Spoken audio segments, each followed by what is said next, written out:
Okay, चलिए try करते रहिए। और क्वेश्चन है आपकी स्क्रीन पर, what will happen when base react with ammonium chloride.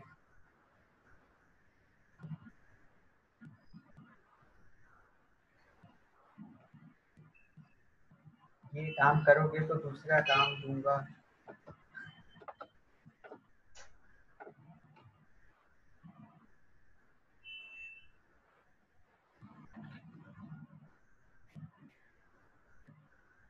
इस रिएक्शन में सॉरी, इस चैप्टर में और कुछ भी नहीं है। रिएक्शंस आनी चाहिए, एसिड बेस की प्रॉपर्टीज आनी चाहिए, सॉल्ट आना चाहिए और इंडिकेटर आना चाहिए। और पीएच मैंने आपको और एक्स्ट्रा बता दिया है, कभी कोई दिक्कत आएगी ही नहीं। ठीक है, पीएच भी आपको आता है।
ओके चलो ठीक है। आधे लोग आंसर कर रहे हैं सॉल्ट तो बनेगा, NaCl तो बनेगा ही। साथ में बना रहे हैं अमोनिया गैस और वाटर, और आधे लोग बना रहे हैं अमोनियम हाइड्रोक्साइड। तो दोनों ही सही हो, ठीक है। जब अमोनिया गैस को अगर आप वाटर में ऐड करते हो तो अमोनियम हाइड्रोक्साइड बन जाता है। तो मतलब कि इसमें ऐसा नहीं है कि कोई गलत है कि कोई सही है, दोनों ही आप राइट हो। ठीक है, अमोनिया बनता है और वाटर भी बनता है, या फिर इन दोनों को जब आप ऐड कर दोगे तो अमोनियम हाइड्रोक्साइड भी बनता है। ठीक है, एक लास्ट।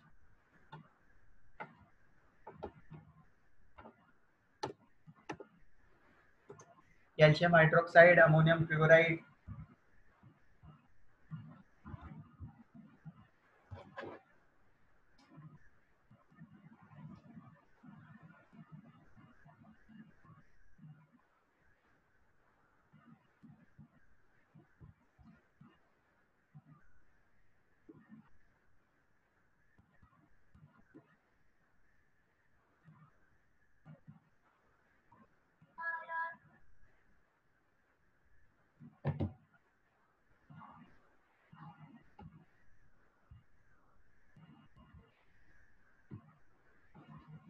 ये कैल्शियम क्लोराइड बनाया है सबने, और साथ में calcium chloride.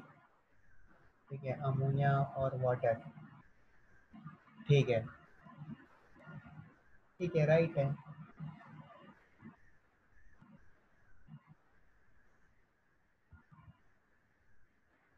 Ammonia gas dissolve हो जाती है वाटर में, तो अमोनियम हाइड्रोक्साइड। चलो ठीक है, आगे चलते हैं।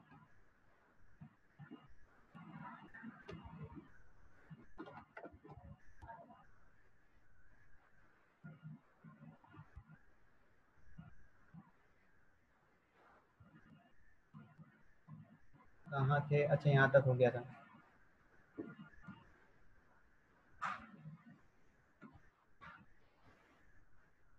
ठीक है, ये हो गई थी। ओके, अब हम देखते हैं रिएक्शन विद बेसिस। हम देखते हैं बेसिस की रिएक्शन विद सॉल्ट्स। तो ये आपका बेस है अमोनियम हाइड्रो सोडियम हाइड्रोक्साइड। ये आयरन क्लोराइड से जब रिएक्शन करता है तब बनाता है आयरन हाइड्रोक्साइड प्लस सॉल्ट। ठीक है, अब यहाँ पर जब आप देखोगे FeCl3। ठीक है, FeCl3 में जो क्लोरीन की वैलेंसी होती है वो होती है -1। ठीक है। तो इसके कंपैरिजन में जब आप निकालते हो 3 क्लोरीन के जो एटम हैं उनकी टोटल वैलेंसी हो जाएगी -3। तो आयरन पे जो यहाँ पर चार्ज आएगा वो आ जाएगा +3। ठीक है, तब ये अब ये फेरस नहीं रहेगा, ये हो जाएगा फेरिक। ठीक है, तो नाम एक्चुअली जैसे जैसे वैलेंसी चेंज होती है तो इनके नाम भी एक्चुअली चेंज कर दिए। अब सोडियम हाइड्रोक्साइड है, जब जिंक सल्फेट से जब रिएक्शन करेंगे तो पहले तो बना लेगा सोडियम सल्फेट। ठीक है, और बचा हुआ क्या हो जाएगा, हाइड्रोक्साइड फॉर्मेशन।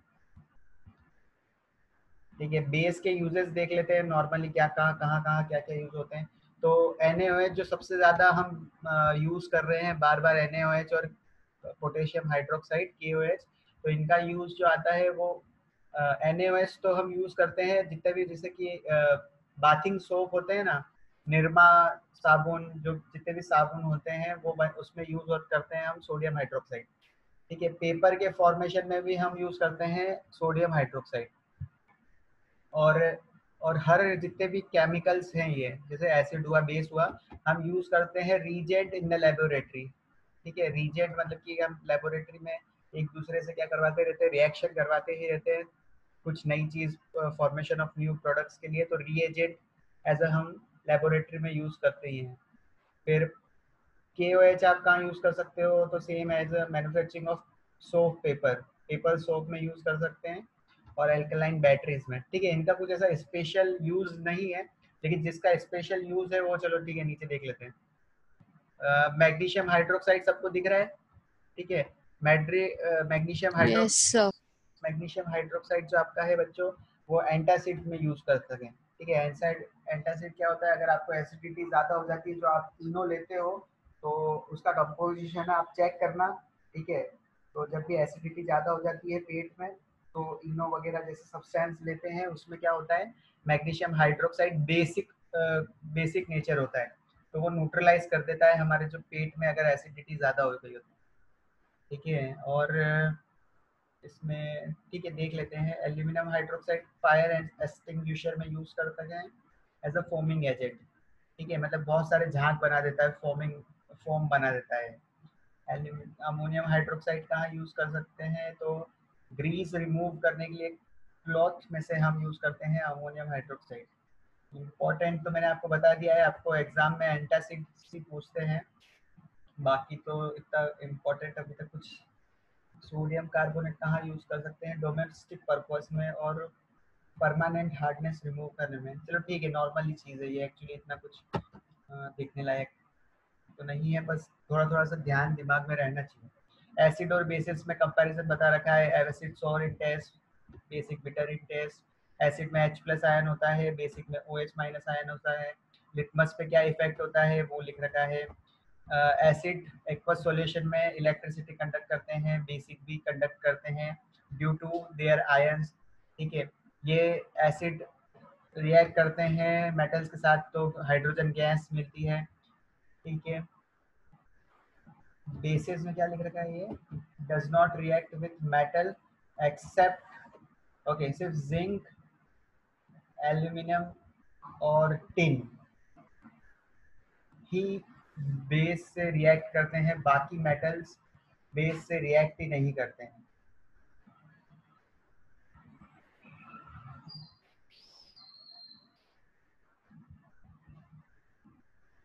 ओके, जो हमने देखा था ना कि NaOH था और जिंक से जब रिएक्शन करता है तो क्या बनाता है, Na2ZnO कुछ, मतलब कि वो सब कंबाइन हो जाता है और हाइड्रोजन गैस रिलीज होती है। सेम हमने एल्यूमिनियम के साथ, ये दो तो हमने देख रखे हैं। ठीक है, वाटर के हाइड्रोजन गैस रिलीज होती है। ठीक है, टिन का एग्जाम्पल नहीं देखा था, तो ये 3 एलिमेंट ही होते हैं जो कि मेटल्स के साथ रिएक्ट करते हैं, बाकी रिएक्ट ही नहीं करते हैं। एसिड बेस के साथ रिएक्ट करते हैं तो न्यूट्रलाइजेशन रिएक्शन होती है, सेम बेस अगर एसिड के साथ रिएक्शन करते हैं तो न्यूट्रलाइजेशन रिएक्शन। कार्बोनेट्स के साथ क्या करते हैं, तो कार्बन डाइऑक्साइड देते हैं, और बेस क्या करते हैं, कार्बन डाइऑक्साइड को एब्जॉर्ब कर दे के कार्बोनेट बना देते हैं। ठीक है, अरे वाह। ठीक है अगर आप कार्बोनेट में एसिड डाल रहे हो तो CO2 आपको मिल रही है, और CO2 अगर आपको एब्जॉर्ब करवानी है तो आप बेस डाल रहे हो तो कार्बोनेट बन रहा है। ठीक है, वाइस वर्सा हो रहा है इसमें तो। और कोरोसिव तो इसमें है एसिड, ये माइल्डली कोरोसिव है, और पीएच वैल्यू जो रहती है लेस देन 7 रहती है, पीएच वैल्यू ग्रेटर देन 7 रहती है। ओके, बहुत सारे डिफरेंस हैं, आप लिख सकते हो 9 डिफरेंस है। आपके एग्जाम में डेफिनेटली एक क्वेश्चन तो आ ही जाएगा आपके बोर्ड एग्जाम में। ओके, अब एक नया टॉपिक आ गया है, what do all acids and base have in common. तो इनके पास एक कॉमन चीज क्या होती है, एसिड्स क्या प्रोड्यूस करते हैं, H प्लस आयन। ठीक है, जितने भी एसिड्स होते हैं वो शो करते हैं acidic character, because they dissociate in the aqueous solutions to produce H plus ion. हो चुका है, हमको पता है ये। But all the compound containing hydrogen are not acid, ये भी हमको पता है। जैसे ग्लूकोज है, ठीक है, ग्लूकोज का जो फॉर्मूला होता है C6H12O6, और जैसे अल्कोहल है C2H5OH, सॉरी। तो इसमें भी हाइड्रोजन होता है, ये हाइड्रोकार्बन कंपाउंड्स हैं, ठीक है, ये हाइड्रोकार्बन कंपाउंड है, ये एसिड्स नहीं है। ठीक है, एक तो मतलब कि आपको दिख रहा है ये तो टोटली ग्लूकोज, ठीक है, C6H12O6, अल्कोहल C2H5OH, ठीक है, इसमें हाइड्रोजन है पर ये एसिडिक कैरेक्टर शो नहीं करते हैं, क्योंकि ये क्या करते हैं, H प्लस डोनेट ही नहीं करते हैं वाटर में। ठीक है, तो एसिड वही होते हैं जो H प्लस डोनेट करते हैं। तो यहाँ पर CH3COOH जो दिख रहा है आपको, ये भी हाइड्रोकार्बन कंपाउंड है, हाइड्रोकार्बन कंपाउंड है। लेकिन इसमें क्या, जो भी ग्रुप अगर आपको COOH कहीं भी दिखता है, ठीक है, COOH ग्रुप आपको कहीं भी दिखता है अगर कंपाउंड में, तो वो कंपाउंड भी क्या होते हैं, एसिड्स होते हैं। ठीक है, क्योंकि इससे क्या होता है, H प्लस डोनेट हो जाता है इस ग्रुप में से। ठीक है, तो ये कैसा है, ये भी एक्चुअली एसिड है। और यहाँ पर आप चेक कर, मैं यही चेक कर रहा था कि यहाँ पर COOH ग्रुप है कि नहीं है, तो इनके स्ट्रक्चर में COOH ग्रुप नहीं होता है। ठीक है, अल्कोहल में भी COOH ग्रुप नहीं होता है, तो ये क्या है, H प्लस डोनेट ही नहीं करते हैं। ओके, अब एक मतलब कि एक एक्सपेरिमेंट ऐसा करा है कि एसिड का सॉल्यूशन बनाया है और उसमें बैटरी लगाई है और चेक करा है कि बल्ब ग्लो करेगा कि नहीं करेगा। तो यहाँ पर सब जगह चेक करा है कि जैसे डाइल्यूट HCl लिया तो बल्ब ग्लो करा है, वहाँ पे टिक लगा हुआ है। डाइल्यूट सल्फ्यूरिक एसिड लिया, डाइल्यूट सोडियम हाइड्रोक्साइड लिया तो बल्ब ग्लो करा। लेकिन जब आपने इथेनॉल लिया जो C2H5OH था, जो ऊपर आपने यहाँ पर अल्कोहल जो लिया, ठीक है, ये जो अल्कोहल आपने लिया वो बल्ब ग्लो नहीं हुआ और ग्लूकोज का सॉल्यूशन भी ग्लो नहीं हुआ। ठीक है, does not glow, does not glow. तो इससे क्या उसका नेचर कैसा पता चला कि नॉन कंडक्टिंग है।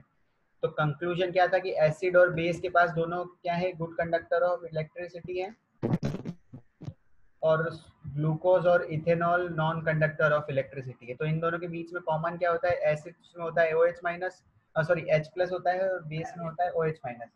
तो उसकी वजह से आयंस की वजह से ये क्या करते हैं, कंडक्टिविटी शो करते हैं। तो OH माइनस होता है, ठीक है, OH माइनस बता रहे हैं।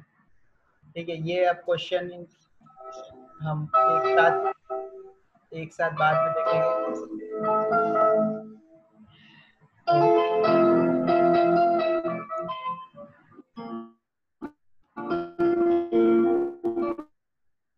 अरे वाह सोहम, पियानो बजाते हो क्या?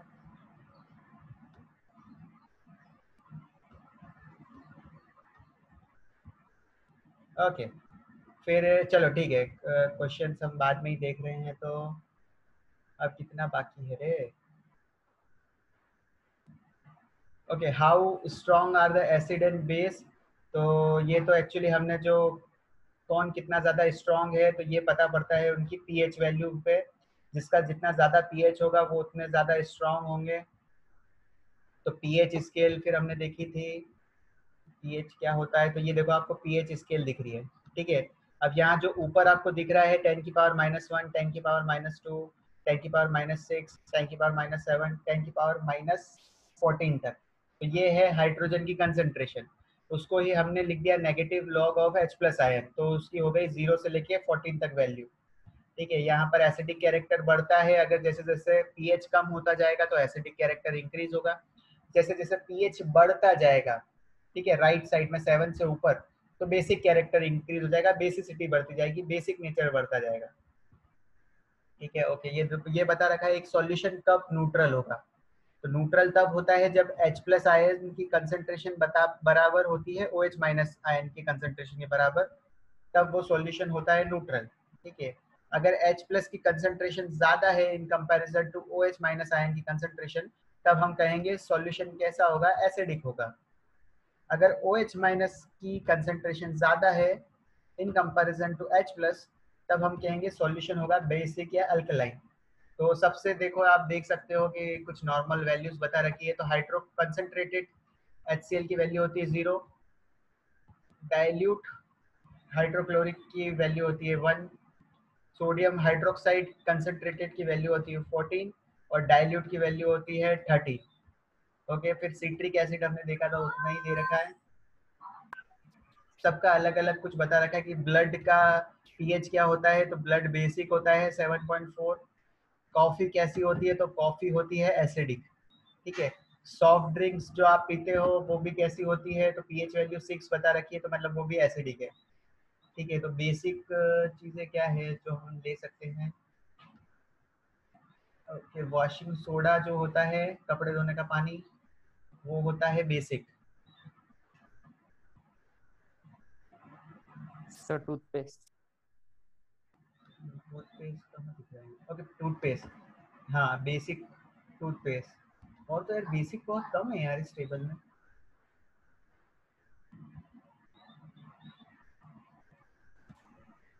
चलो, ये जितने भी क्वेश्चन है ये हम कल ट्राई करेंगे। इम्पोर्टेंस ऑफ पीएच कहाँ कहाँ यूज होता है हम देख लेते हैं। तो पीएच एक्चुअली, चलो ठीक है, ये भी हम कल ही देखेंगे। और कल क्वेश्चंस जो दे रखे थे एनसीईआरटी के वो कंप्लीट कर लेंगे। आगे क्या बचा है, सॉल्ट बाकी है। हाँ, ये तो बहुत बड़ा चैप्टर निकल रहा है इसमें। चलो ठीक है, थोड़ा ही बाकी है। Family of excuse salt. Me sir. हाँ वैष्णवी। सर ये लेसन की टेस्ट रहेंगी ना? हाँ, ये लेसन की टेस्ट रहेगी बच्चे।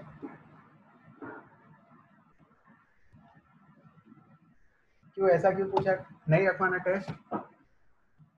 नहीं सर, इस बार नेगेटिव मार्किंग चाहिए इसलिए। ऐसा इसलिए, ठीक है।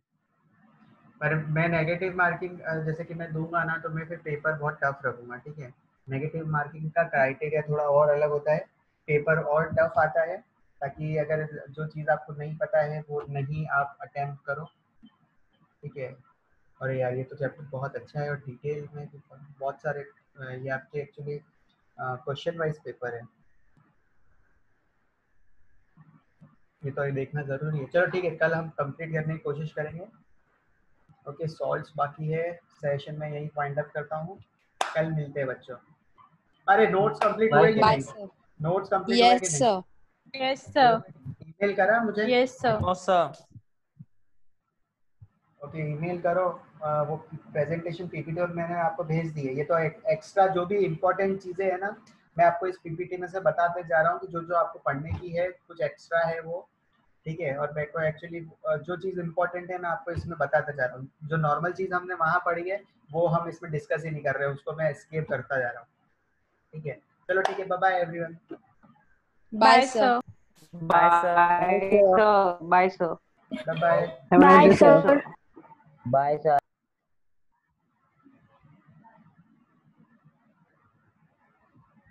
ठीक है, एक फॉर्मूला फिर बता दूंगा कल, एम्फोटेरिक कौन कौन से होते हैं। ठीक है, सिंपल सा एक फॉर्मूला है, सुनो लेग जीन्स आलिया।